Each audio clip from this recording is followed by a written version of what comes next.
저는 요한계시록을 준비하면서 마음에 들떴습니다. 이 말씀을 빨리 전하고 싶은, 그리고 많이 전하고 싶은, 그리고 계속 전하고 싶은. 그래서 오늘 1절부터 6절까지의 말씀을 오늘 하루에 다 전하지 못하겠더라고요. 그래서 제가 되는 데까지 전하다가 끊고 그 다음 주에 다시 전하도록 하겠습니다. 여러분 두려워하지 마세요. 우리 지난 봄에 6지간의 금요생명기도회를 통해서 요한계시록 어디까지 했는지도 모르겠고 무슨 내용인지는 더 모르겠고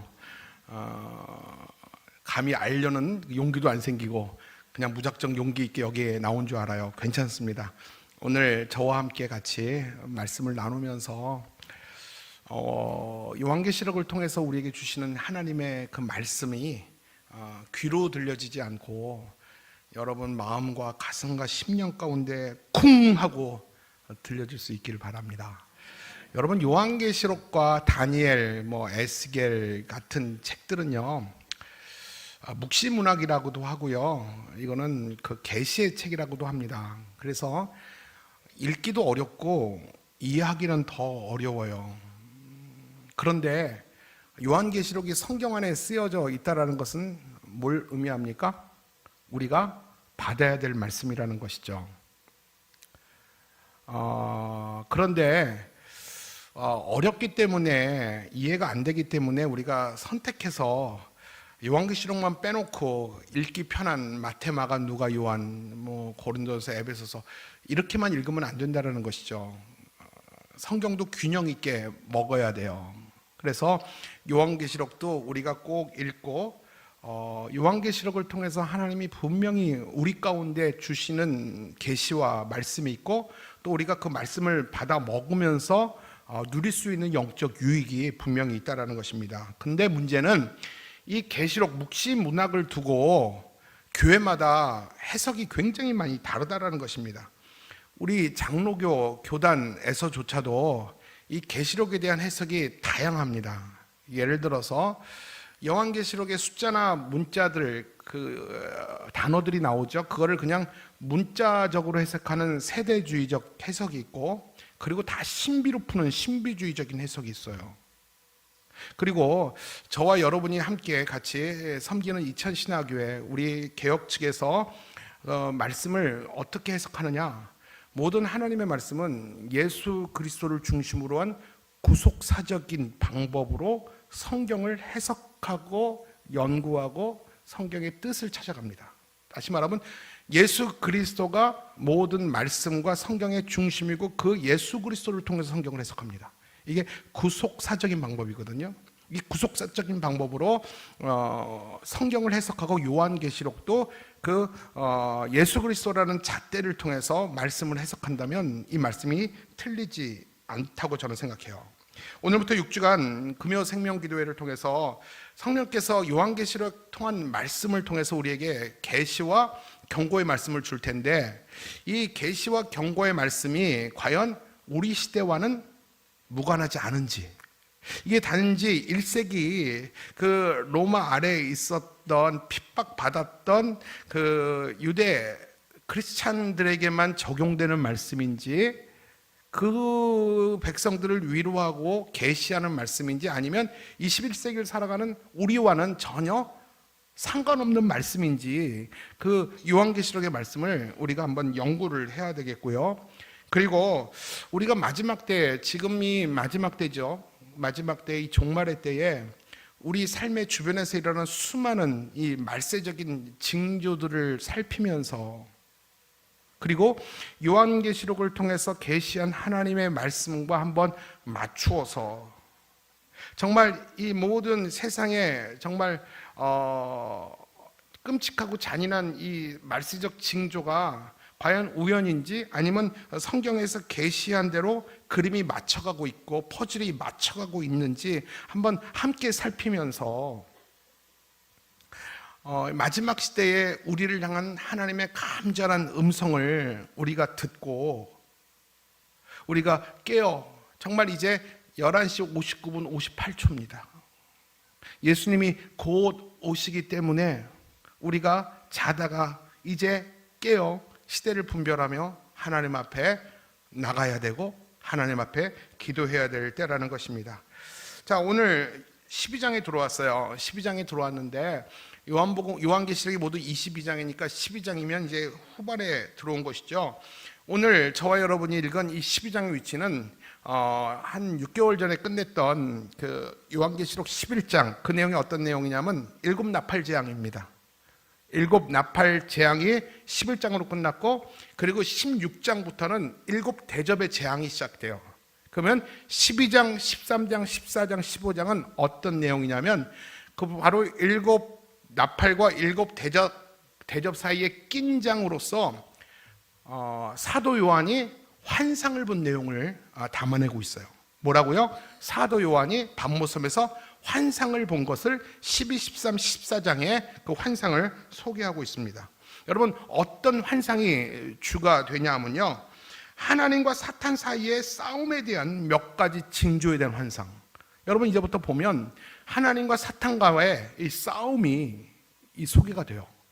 그 싸움으로 인한 징조에 대한 환상. 그리고 두 번째는 사탄이 이 땅 가운데서 하나님의 백성들을 고통하고 압제하는 그 환상을 이 요한이 보게 된다는 것이죠. 그리고 우리는 1절부터 6절까지 이번 주와 다음 주 살피면서 요한이 하나 분명히 깨달은 것은 뭐냐면, 왜 사탄이 왜 예수를 대적하고 왜 하나님의 백성들을 그렇게 괴롭게 하는지 그 이유에 대해서 분명히 요한은 깨닫게 됩니다. 환상을 통해서. 자, 먼저 요한계시록의 전체 틀을 좀 이해하는 게 중요해요. 전체 프레임인데 모두 7개의 단원으로 되어 있어요. 한번 보실래요? 자, 1장부터 3장, 4장부터 7장, 8장부터 11장, 12장부터 14장, 15장부터 16장, 17장부터 19장, 20장부터 22장. 저거는 내용에 따라서 7개의 단원으로 구분됐어요. 저거 몰라도 상관없어요. 근데 저 7개의 단원 중에서 큰 공통점이 하나 있어요. 각 단원마다 예수님의 초림부터 예수님의 재림으로 맞춰진 내용들이에요. 1단원도 예수님의 초림, 그리고 1단원의 마지막 예수님의 재림으로. 그래서 1단원부터 7단원 모두가 공통점이 예수님의 초림부터 재림으로 이렇게 끝을 맺고 있다는 겁니다. 근데 또 하나의 특이점은 뭐냐면 마지막 7단원으로 가면 갈수록 재림에 대한 내용이 더 분명해져요. 그래서 1장, 2장, 3장, 4장보다는요 18장, 19장, 20장, 21장, 22장에 가면 갈수록 재림에 대한 훨씬 많은 이야기들이 나오고, 그 재림에 대한 의미와 가치와 실질적인 이야기들이 훨씬 더 깊게 소개가 되고 있다는 거예요. 자, 그렇다면 이 정도 해놓고 오늘 본문에 한번 들어가 볼게요.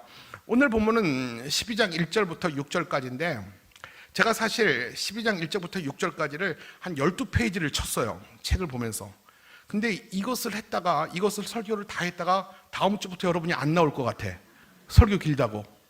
그래가지고 눈물을 먹고 가운데를 뚝 잘랐어요. 그래서 오늘과 다음 주에 1절부터 6절을 전부를 같이 좀 나누기를 원합니다. 자, 한번 오늘 본문으로 한번 풍덩 들어가 볼게요. 자, 1절에 보니까 사도 요한이 하늘에서 환상을 보았다고 그럽니다. 환상을 보았는데 1절 볼게요. 어떤 환상을 봤는지 시작. 하늘에 큰 이적이 보이니 해를 옷 입은 한 여자가 있는데 그 발 아래에는 달이 있고 그 머리에는 12별의 관을 썼더라. 여러분, 저거는 사도 요한이 본 환상을 그림 언어로 표현한 거예요. 한번 머릿속에 참 띄워주세요. 성격도 급하시네. 좀 띄워보세요. 자, 여러분, 저 1절을 머릿속에 이미지화 해보세요. 자, 하늘에 큰 이적을 봤어요. 큰 이적을 봤죠? 근데 여기서 제가 설명을 좀 할게요. 여기서 말하는 이적은 뭐 안진뱅이가 일어나고 소경이 눈뜬 이적을 말하는 게 아니라 헬라어적 원어의 의미는 어떤 것을 가리키는 표지판이다 라고 말해요. 다시 말하면 이 사도 요한이 본 것은 어떤 표지판을 본 거예요. 뭔가를 가리키는 사인을 본 거예요. 근데 그 사인은 뭘 봤냐면 한 여인을 봤어요. 근데 그 여인은 어떻게 생겼습니까? 해를 옷 입는 듯한 여자. 그러니까 이 해를 옷 입었다는 게 뭘까요? 뒤에서 해의 광채가 확 드러나는 거죠. 상상이 가죠? 따라오고 있죠? 그리고 그 발에는 뭐가 있어요? 그 발에는 달이 있고 머리에는 뭐가 있어요? 12별의 관을 썼더라. 여러분, 그림이 그려집니까? 이게 바로 한 여자를 묘사하는 그림 언어라는 거예요. 근데 여러분, 요한이 본 환상은 한 여자를 보게 되는데, 근데 그 여자는 그냥 여자가 아니에요. 굉장히 영광스럽게 묘사된 여자죠. 여러분, 그렇다면 우리가 요한계시록을 이해하기 위해서 1절을 넘어가기 위해서 이 여인의 정체가 무엇인지 알아야 될 거 아닙니까? 그렇죠. 여러분, 이 여인은 적어도 한 개인으로 말하기에는 너무 대단한 존재입니다. 그러면 이 여인이 누군가에 대한 질문을 던지기 위해서는요, 2절의 말씀을 한번 봐야 돼요. 자, 2절 말씀 한번 읽어볼까요? 시작. 이 여자가 아이를 베어 해산하게 되매 아파서 애를 쓰며 부르짖더라. 여러분, 이렇게 영광스러운 여인이 아이를 출산하기 위해서 해산의 고통을 겪고 있다고 그랬습니다. 여러분, 그렇다면 이 영광스러운 여인이 날 아이는 누굽니까? 대답하지 마세요. 5절이 대답할 거예요. 시작.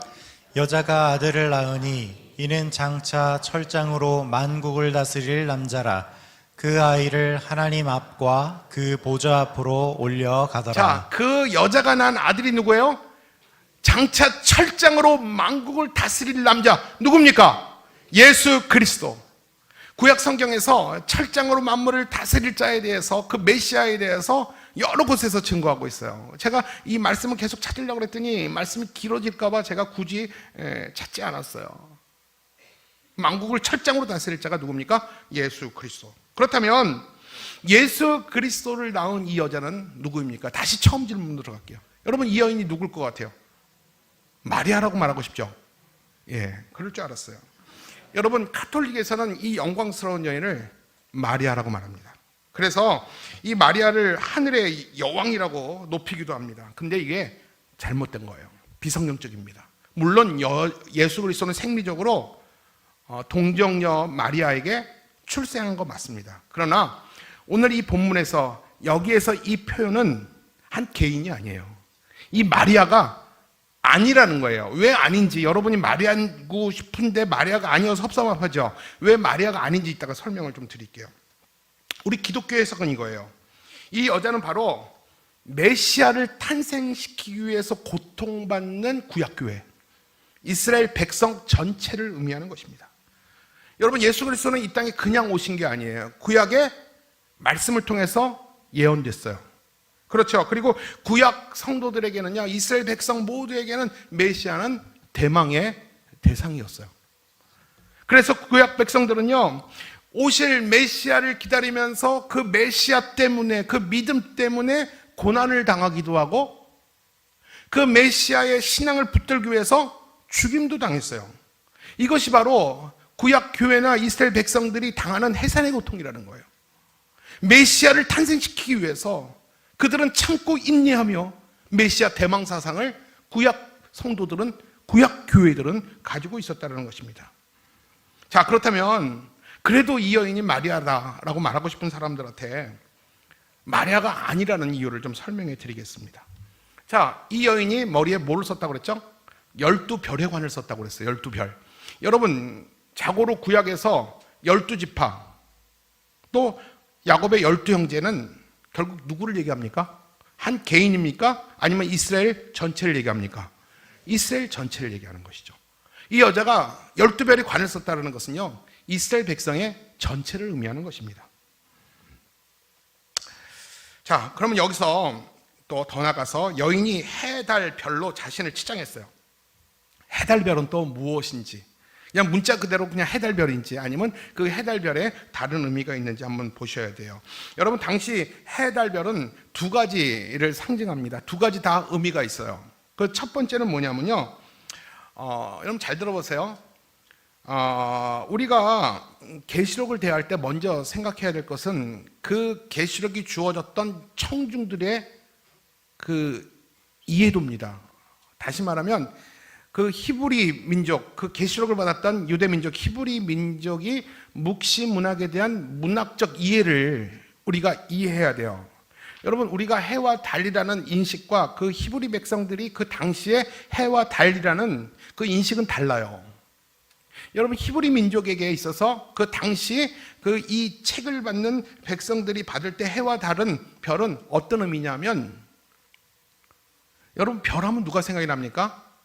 아브라함이 생각이 나요. 이브리 민족들에게는. 왜냐하면 하나님께서 자식이 없는 아브라함을 밤에 데리고 나가시죠. 그리고 하늘의 별을 봐라. 별과 같이 내 자손을 너에게 주겠다 약속을 합니다. 그래서 히브리 민족들에게는 그 묵신 문학의 그 이해가 뭐냐면 해, 달, 별은 뭐라고 생각하냐면 자손, 이스라엘 백성을 의미하는 것입니다. 그리고 두 번째, 이것도 여러분 맞는 의미예요. 또 두 번째 의미는 뭐냐면 하나님이 거하시는 우주적인 곳. 다시 말하면 하나님이 구별한 거룩한 곳. 다시 말하면 범우주적인 교회. 여러분 조금 어려운 의미가 있을 것 같은데 교회는 여러분 지역에 속해 있는 지역교회가 아니라 범우주적인 교회입니다. 열방의 교회에 예수 그리스도는 머리가 되시죠. 여러분 그런데 교회를 드러내실 때 하나님의 구약 교회를 드러내실 때 왜 해, 달, 별 있는 곳에서 왜 교회를 굳이 거룩한 교회를 드러내셨을까요? 여러분 교회의 기원이 사람들이 인위적으로 자기 위안으로 만들어 놓은 집단이 아니라는 것이죠. 해, 달, 별은 하나님이 주관하시는 곳이에요. 교회의 기원은 하나님으로부터 천상으로부터 교회가 시작되었다는 하나님의 영광을 입고 이 땅의 교회가 시작되었다라는 하나님의 교회는 세상이 폄훼할 수 없는 하늘의 교회라는 천상의 교회라는 것을 하나님이 말씀하고자 해, 달, 별 가운데 교회를 세우셨다는 것입니다. 그래서 교회의 영광이 곧 하나님의 영광이라는 거예요. 여러분 교회가 지금은 사람들에게 폄훼가 되고 육신의 눈으로 볼 때 교회가 정말 별 볼 일 없어 보입니다. 그리고 교회가 불완전해 보일지라도 이 여인의 모습을 이 교회의 모습을 이렇게 영광스럽게 표현한 이유는 실제로 하나님의 교회는 하나님의 영광의 옷을 입고 만물을 지으시고 만물 위에 계신 전능하신 하나님이시라는 것을 그림원으로 표현한 거예요. 이게 바로 하나님의 원래의 교회예요. 실제의 교회입니다.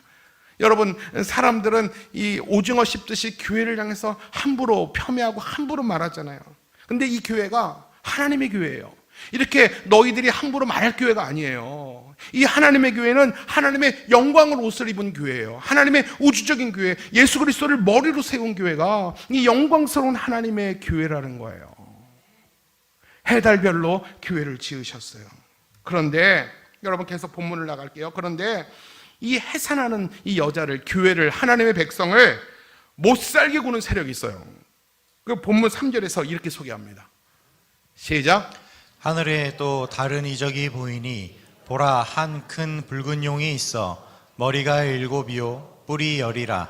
그 여러 머리에 7 왕관이 있는데. 용 얘기 나오니까 이렇게 소설 같죠? 자, 요한이 이제 또 다른 환상을 봤는데 이제 뭐라고 봤습니까? 큰 붉은 용.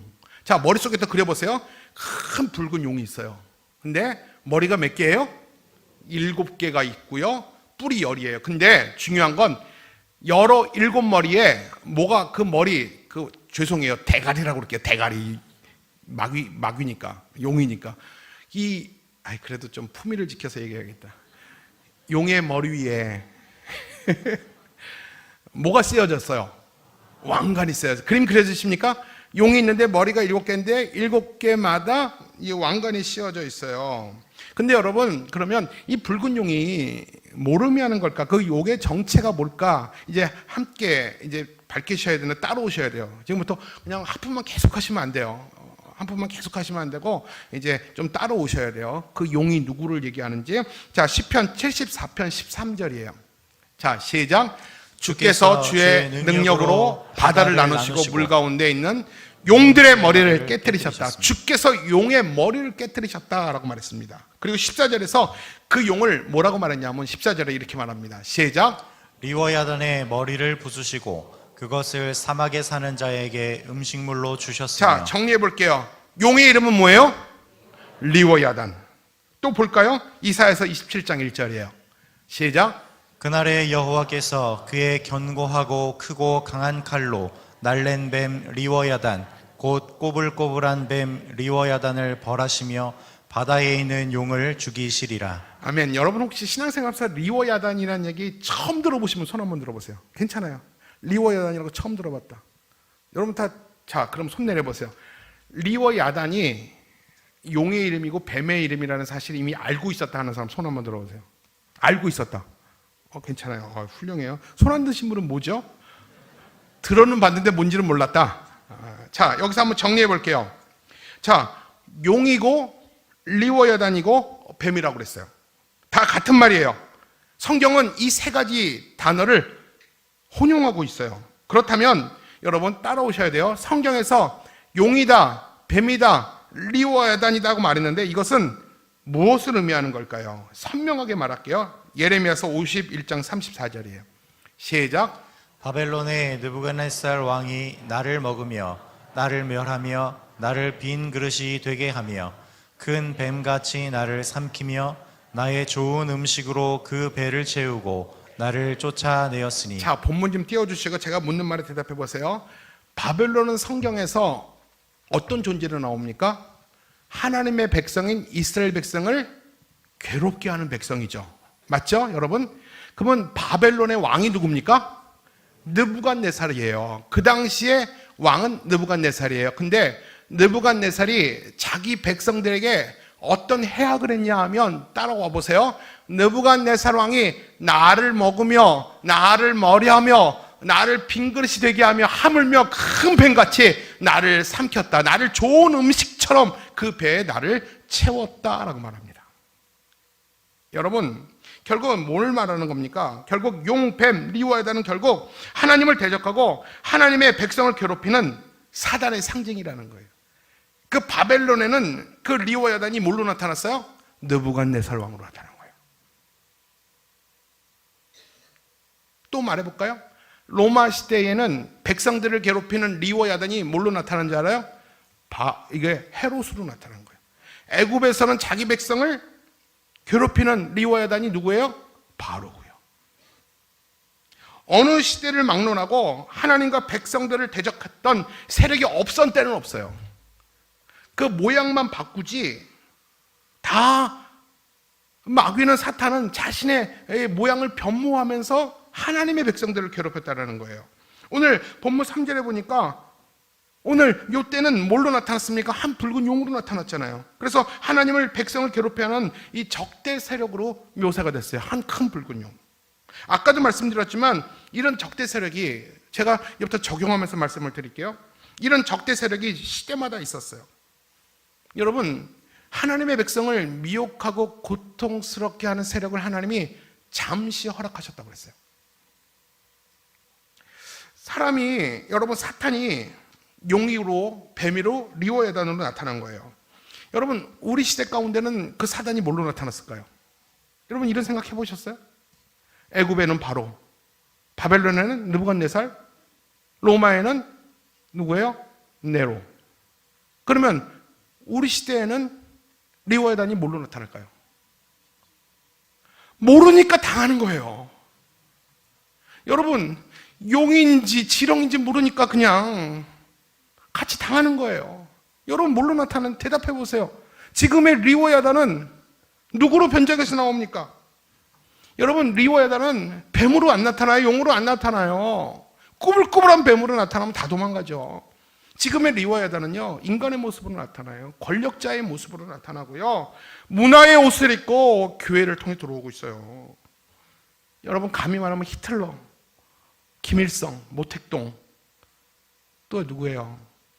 공산주의들, 이슬람, 마약, 또 이런 동성애, 이런 것에 옷을 입고 우리 안에 들어오는 거예요.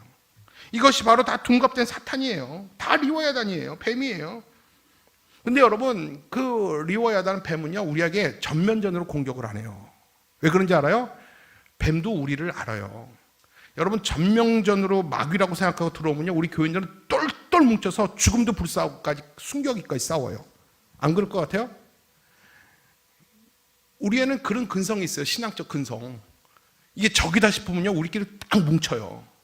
그래서 죽을 듯이 목숨 걸고 순교하듯이 우리가 싸워요. 이걸 마귀가 알기 때문에 그들은 우리가 우리를 이기기 아주 쉬운 방법으로 싸움을 걸어와요. 전면전은 하지 않아요. 어떻게 오냐면요, 진짜처럼 비슷하게 자유롭게 부드럽게 조용히 윤리와 도덕과 법과 시대의 트렌드를 타고 우리 사회 공동체 교회 안에 슬며시 들어와요. 보암직도 하고 먹음직도스럽게. 고린도후서 12장에 보면 광명의 천사의 모습으로, 사탄의 모습으로 안 나타난다니까요. 사탄의 모습으로 나가면 우리는 똘똘 뭉친다니까요. 그래서 사탄과 싸워 이겨요. 그래서 마귀가 우리보다 IQ가 더 높아요. 그렇기 때문에 우리를 속이는 방법으로, 우리의 가장 아킬레스건이 있어요. 우리는 강한 것에는 강하지만 부드러운 것은 약해요. 그래가지고 이렇게 우리가 안에 들어와요. 자, 어떻게 침투하나 볼까요? 우리 3절 한번 다시 한번 볼게요. 3절 시작. 하늘에 또 다른 이적이 보이니 보라, 한 큰 붉은 용이 있어 머리가 7이요 뿔이 10이라. 그 여러 머리에 7 왕관이 있는데. 나는 이 말씀이 정말 재밌어요. 왜 재밌냐면 그 붉은 용의 머리에 7 관이 쓰여져 있다고 그랬잖아요. 맞죠? 그 용이 관을 뒤집어 쓰고 우리를 속이는 거예요. 관을 뒤집어 쓰고. 여러분, 머리에 관을 썼다니까 누가 생각이 납니까? 머리에 금면류관을 썼다니까 누가 생각이 나요? 모릅니까? 모르면 한번 계시록 14장 14절 한번 볼게요. 시작. 또 내가 보니 흰 구름이 있고 구름 위에 인자와 같은 이가 앉으셨는데 그 머리에는 금 면류관이 있고 그 손에는 예리한 낫을 가졌더라. 여러분, 누구를 가리키는 겁니까? 금면류관을 쓰신 분이 누구예요? 예수 그리스도. 사탄은 금면류관을 뒤집어 쓰고 예수님 흉내를 내는 거예요. 사탄은 우리를 헷갈리게 합니다. 예수님인지 사탄인지, 진리인지 진리가 아닌지, 이것이 말씀인지 말씀이 아닌지, 하나님의 뜻인지 하나님의 뜻이 아닌지 비슷하게 우리를 헷갈리게 하는 거예요. 그래서 이단 교주의 공통점은 다 근간을 쓰고 나타나요. 제가 그래서 사진까지 찾아봤어요. 사진 보여주실래요? 저게 뭐예요? 저게 바로 리워야단이에요. 근데도 여러분, 뭐 이렇게 뚫어지게 마음에 심을 필요는 없어요. 빨리 지워주세요. 쉽게 말하면 예수님처럼 왕관을 뒤집어 쓰고, 그냥 쓰는 것도 아니에요. 뒤집어 쓰고 그냥 내가 예수인 것처럼, 구세주인 것처럼, 메시아인 것처럼 사람들을 속이고 예수님이 흉내내면서 사람들의 영혼을 오늘도 탈취하고 있다는 거예요. 여러분, 여기서 우리가 눈여겨봐야 될 게 뭐냐면, 우리가 꼭 기억해야 될 것이 있어요. 한글 성경에는 모두가 왕관이라고만 기록이 되어 있어요. 근데 헬라어 성경은 이 왕관을 이 2가지로 분명히 구분했어요. 따라옵니다. 예수님이 쓰신 금면류관 24장, 아니 그 따라오라는 게 아니라, 벌써 띄워주지 마시고 다시. 예수님이 쓴 금면류관 24장로들이 천상에서 예수님께 올려드렸, 하나님께 올려드렸던 그 금관은 헬라어로 뭐라고 말하냐면, 올려주세요, 스테파노스라고 말을 하고요. 그러거나 붉은 용이 예수님 흉내를 내려고 뒤집어 쓴 그 탈은 뭐냐면 디아테마라고 말합니다. 디아테마. 똑같이 그냥 한글 성경에는 왕관이라고 말했지만 스테파노스와 디아테마로 분명히 구분했다는 거예요. 여러분, 그러면 한번 물어볼게요. 예수님과 24장로들이 썼던 면류관은 하나님은 어떤 자에게 줍니까? 최종 승리한 자에게 주시는 면류관이에요. 여러분, 우리가 마지막에 쓸 면류관은 뭡니까? 스테파노스입니까? 디아테마입니까? 스테파노스예요. 하나님이 이긴 자에게, 승리한 자에게 쓰여주시는 그 면류관은 스테파노스라는 겁니다. 그런데 용이 뒤집어 쓴 디아테마는 속이기 위해서 흉내내는 가면과 같아요. 이게 뭐냐면 미혹해 하는 영이에요. 여러분, 기억하십시오. 예수 흉내내면서 진리를 가장한 것, 이게 바로 미혹해 하는 영이에요. 그런데 많은 사람들은 어리석게도 머리에 쓴 관만 보고 속아요. 교회는 다 같은 교회 아닙니까? 목사는 다 똑같은 목사 아닙니까? 설교는 다 같은 설교 아닙니까? 성경 들고 다니면, 십자가 있으면 다 같은 교회 아닙니까? 사람들은 그렇게 생각해요. 여러분, 분명히 예수님은 마태복음 13장에 이렇게 경고했어요. 사람들이 잘 때 악한 자가 가라지에 씨를 뿌려놨다고 그랬어요. 우리가 알지 못할 때 사탄이 우리 교회 안에, 우리가 사는 세상 안에 우리와 똑같은 가라지를 뿌려놨어요. 그래서 우리 교회 안에, 우리 공동체 안에, 우리가 살아가는 세상에 진짜와 가짜가 같이 섞여 살아요. 근데 가짜가 더 진짜 같아요. 여러분 옆에 한번 보세요. 우리 유망근 장로님, 우리 장신로님 서로 보지 마시고요. 앞뒤 옆에 보세요. 여러분 진짜처럼 생겼어요? 여러분 저는 진짜처럼 생겼어요? 여러분 요즘엔요 가짜가 더 진짜 같아요. 제가 며칠 전에 은행을 갔는데 은행에 이렇게 난이 있었어요. 난이. 근데 이렇게 나도 이렇게 앉아있다가 이 난이 조한가 생한가 이렇게 궁금해서 이렇게 봤더니 생화였어요. 어떻게 알았냐면 그 난에 손톱 자국이 그렇게 많아. 진짠가 아니고 손톱으로 눌러본 거예요. 여러분들 그런 사람 없어요? 우리 은행에서? 손톱 자국이 정말 30개인가 있어. 이게 진짠가 아닌가 눌러본 거예요. 멀리서는 몰라요. 요새 꽃들도 향기가 없잖아요. 여러분 정말 조심하세요. 악한 자가 가라지를 뿌려놔서 이 세상에는 가짜와 진짜가 섞여 있어요. 근데 문제는 뭔지 아세요? 나도 진짜인지 가짜인지 몰라요. 내 자신도 모른다니까. 여러분 물어볼까요? 여러분 진짜예요, 가짜예요? 왜 대답을 안 해요? 근데 진짜라고 생각하지만 착각하는 사람이 무지하게 많아요. 내가 가짜인데 진짜라고 생각하는 사람이 있다니까요. 근데 여러분 제가 진짜 물어볼게요. 여러분 진짜 진리와 흉내낸 진리를 구분할 수 있겠어요? 이거 정말 중요한 일이에요. 내 영혼이 망하는 일이에요. 여러분 진짜 진리와 진리를 흉내내는 가짜 진리를 여러분 구분할 수 있겠어요? 대부분의 사람들은요 진리에 대해 관심이 없어요. 여러분 이거 참 놀라운 일이에요. 교회를 나와도 그냥 교회 나오는 것에 만족하지 진리에 관심이 없다니까요. 잘 몰라요. 그냥 보여지는 것에 속아요. 더 착해 보이는 사람한테 속고 더 도덕적인 사람과 교회에게 속아요.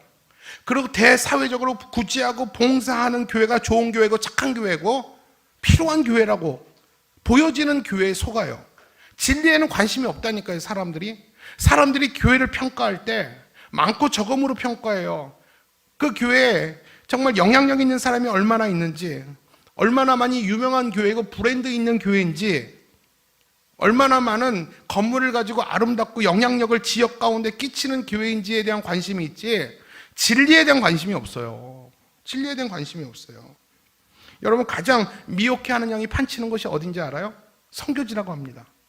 제가 캄보디아나 베트남 갔는데 그 선교사님들 똑같은 얘기를 해요. 여기에 정말 많은 선교사들이 들어와 있는데 많은 선교사들이 대부분 그 신천지나 안식일이나 여호와의 증인들, 그 이단자들이 너무 많이 들어와서 걔네들은 돈이 많아요. 재정으로 학교 세우고 등록금 주고 마을 전체를 먹여 살린대요.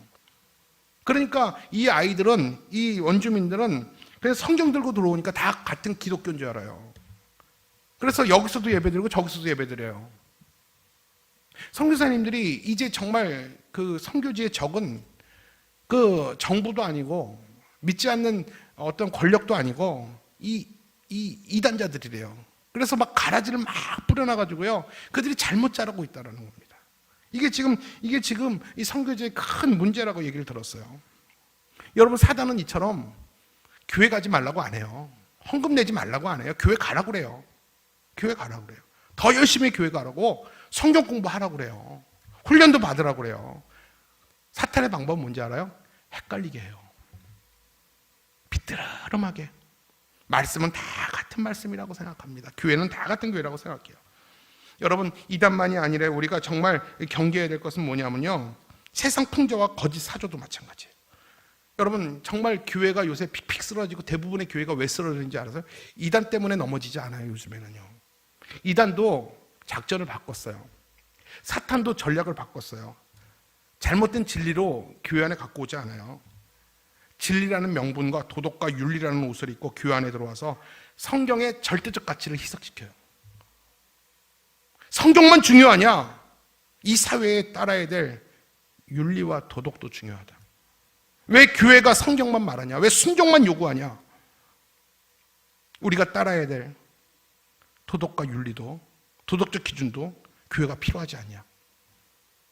그러면서 이 교회를 이 어떤 윤리와 도덕의 그 한계점까지 밀어붙입니다.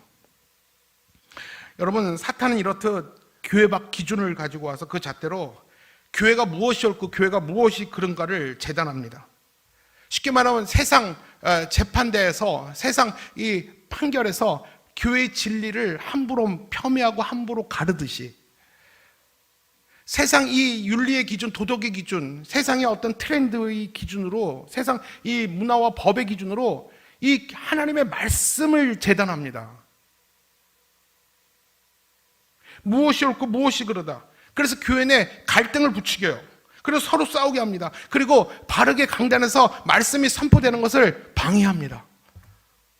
목사한테 말씀할 자격이 없다고 말합니다. 그러니 당신은 말씀을 전하지 말라고 합니다. 그런 말씀은 하지 말라고 합니다. 그런 말씀은 도덕적인 기준과 위배되니까 요즘 시대에 사람들이 듣기 싫어하고 이것은 위배되고 법에 저촉하는 말이니까 이런 동성애 설교는 하지 말라고 말합니다. 여러분, 여기에 교회들이 많이 무너져요.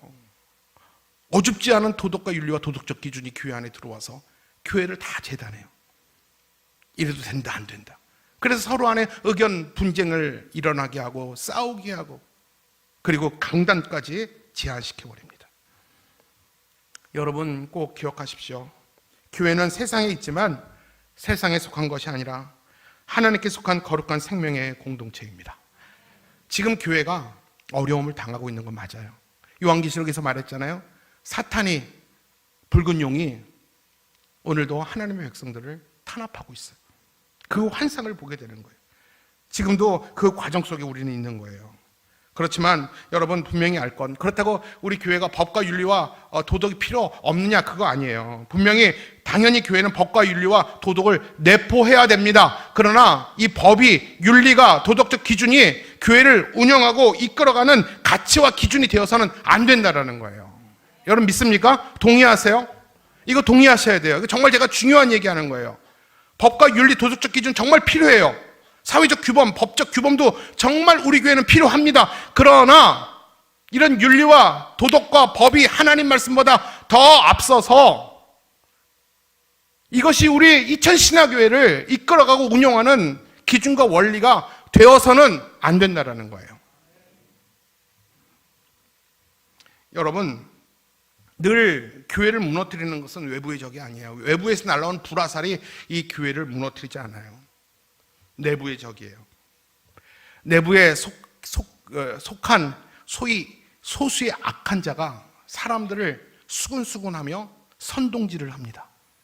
그러면서 선동된 자들에 의해서 교회는 안에서부터 무너지기 시작하는 거예요. 모든 교회가 다 그렇게 무너졌어요. 이단으로부터 무너진 교회들은 작은 교회들이에요. 여러분, 우리 교회 같이 큰 교회들은요, 소수의 악한 자들이, 뿌려졌던 가라지들이 자신의 정체를 드러내면서, 아니 자신의 정체를 숨기면서 교회 안에 불만을 얘기하고 불만족을 얘기하고 그러면서 내부 선동에 의해서 사람들과 같이 동의하고 같은 뜻을 가진 자들끼리 문제를 일으키고 교회를 무너뜨리기 시작하는 거예요. 이게 바로 여러분 리워야단의 방법이에요. 느헤미야도 성벽을 쌓을 때 이런 위기가 있었잖아요.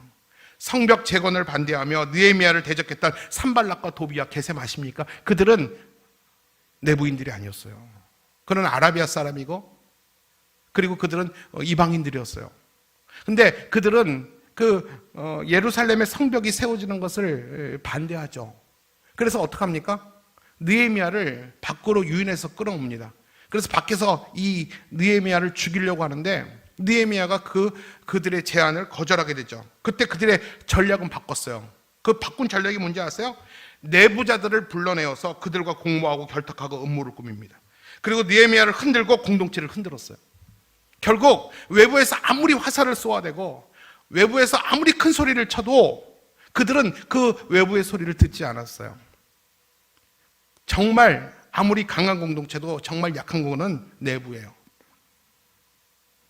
외부와 내부가 같이 연합하여 음모를 꾸미고 느헤미야를 흔들 공동체를 흔들었어요. 여러분 잘 기억하세요. 여기에 공동체가 준비되어 있지 않으면 쓰러지는 거예요. 이게 그 사람의 문제가 아니라 집사, 권사, 장로 한 사람의 문제가 아니라 그 사람 안에서 역사하는 리워 야단이 있다라는 거예요. 교회가 그것을 알고 대비하면 교회는 지킬 수 있고요. 이 리워 야단이 어떤 모습으로 드러나고 있는지 모르면요, 교회는 그냥 당하는 거예요. 교회는 사랑의 단체야. 무조건 용서해야 돼요. 무조건 품어야 돼요. 그런 말에도 참아야 돼요. 저런 성도도 다 있어요. 이럴 수도 있고 저럴 수도 있어요. 다 품어야 돼요. 여러분, 그러다가 교회가 무너집니다. 그렇기 때문에 교회가 행사할 수 있는 큰 은혜의 특권 중에 하나가 7위권이라는 게 있어요. 7위권. 그래서 그가 이 진리를 거스리고 진리를 무너뜨리고 교회를 질서를 해하면 이 당회는 재판부가 되어서 그 사람을 치리하는 겁니다. 왜요? 교회를 지키기 위해서. 말씀을 정리합니다. 사탄은 늘 교묘하게 교회의 전선을 흐리게 하는 전략을 사용해요. 여러분, 우리 교회가 피 흘리도록 붙들고 외쳐야 될 가치와 기준은 이것이에요. 제가 이제부터 이 4가지, 우리 교회가 주님 오실 때까지 꼭 붙들고 피 흘리기까지 붙들어야 될 4가지 기치, 4가지 중요한 가치를 말씀을 드릴게요. 예수 그리스도가 나와 우리 교회의 주인 되시는가? 두 번째, 십자가가 우리 교회 안에 선명하게 서 있는가? 셋째, 지금 우리 교회 안에 하나님의 통치가 분명하게 다스리고 있는가? 네 번째, 우리 교회는 담임 목사를 비롯해서 모든 직분자들과 성도들의 삶이 말씀과 믿음의 원리로 살아가고 있는가? 이 질문과 답이 우리가 붙들어야 될 진리고 싸움입니다. 우리 다시 한번 이 4가지를 다시 한번 정리하겠습니다. 우리 한번 같이 마음으로 따라오세요. 마음으로 따라오세요. 첫째, 예수 그리스도가 나와 우리 교회의 주인 되시는가? 아멘. 우리 교회 안에는 십자가가 선명히 서 있는가? 아멘. 우리 교회는 하나님의 통치가 오늘도 다스리고 있는가? 아멘. 그리고 우리 교회는 담임 목사를 비롯해 모든 직분자들과 성도들의 삶이 말씀과 믿음의 원리로 오늘도 살아오고 있는가? 아멘. 여러분, 이 질문과 답을 명심하시고 이 답을 잃지 마세요. 어떤 상황이 와도 용기와 믿음을 다해 이렇게 답을 할 수 있기를 바랍니다. 우리 다음 주에는요, 그 붉은 용이 이 여인을 노려보고 있어요. 왜 노려보냐면 여인을 잡아먹으려고. 근데 하나님은 이 여인을 천국으로 데리고 올라가고 그 꼬리로 별들을 땅에 막 집어 던졌어요. 처음 듣는 것처럼 하지 마세요. 다 써 있어요. 3절 4절에. 그 의미를 우리 다음 주에 좀 나눠볼게요. 어떻게 해야겠어요? 좀 읽어야겠죠? 좀 읽고 다음 주에 예습하고 오시면 더 좋은 시간이 될 것 같고요. 오늘 이 요한계시록 말씀 다시 한번 기억합니다. 요한계시록의 말씀이 과거 1세기에 로마의 압제에 있는 유대인들에게, 히브리 민족에게 주신 이 말씀만이 아니라 오늘 우리에게도 그 계시와 경고는 동일합니다. 우리가 리오야단, 용과 뱀의 그 먹이가 되지 않고 그 뱃속에 들어가지 않기 위해서는 오늘 마지막에 외쳤던 이 4가지를 여러분의 믿음의 제목, 여러분의 이름으로 삼을 때 마지막까지 우리는 끝까지 살아남게 될 줄을 믿습니다. 그 은혜가 여러분에게 있기를 바라요.